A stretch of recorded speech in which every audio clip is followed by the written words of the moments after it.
यशवाडी हनुमान मंदिरात काळाचा घाला, गाभारा कोसळला, 4 भाविकांचा दुर्दैवी मृत्यू, अनेक जण ढिगाऱ्याखाली अडकल्याची भीती. आजची बातमी सांगताना शब्दही थरथरतायत.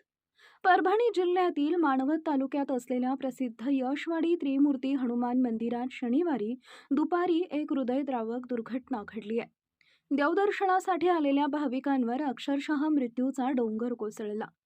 मंदिराचा गाभारा अचानक कोसळल्यानं 4 भाविकांचा मृत्यू झाल्याची माहिती समोर येते, तर 30 ते 40 भाविक ढिगाऱ्याखाली अडकल्याची भीती व्यक्त केली जाते.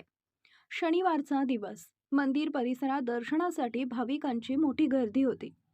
कोणी आपल्या कुटुंबाच्या सुखासाठी प्रार्थना करत होते, कोणी संकटातून मुक्तीसाठी देवाचे चरण धरले होते, तर काही जण श्रद्धेनं हनुमंताचे दर्शन घेत होते.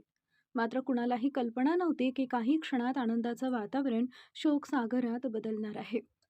अचानक मोठा आवाज झाला आणि मंदिराचा गाभारा कोसळला. क्षणात सर्वत्र धुराचे लोट, किंकाळ्या आणि आक्रोश पसरला.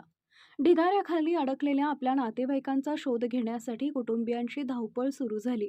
कोणी आईला शोधत होते, कोण आपल्या मुलाला हाक मारत होते, तर कोणाच्या डोळ्यासमोर त्यांचे प्रियजन ढिगाऱ्याखाली गाडले गेले. मंदिर परिसरात केवळ रडण्याचे आणि मदतीसाठी आर्त हाका मारण्याचे आवाज घुमत होते. घटनेची माहिती मिळताच पोलीस, महसूल प्रशासन, आपत्ती व्यवस्थापन पथके आणि स्थानिक नागरिकांनी घटनास्थळी धाव घेतली. जेसीबी आणि बचाव पथकाच्या मदतीनं ढिगारा हटवण्याचं काम युद्धपातळीवर सुरू करण्यात आलंय. प्रत्येक मिनिट महत्त्वाचा ठरत असून अडकलेल्या भाविकांना सुरक्षित बाहेर काढण्यासाठी शर्थीचे प्रयत्न सुरू आहेत.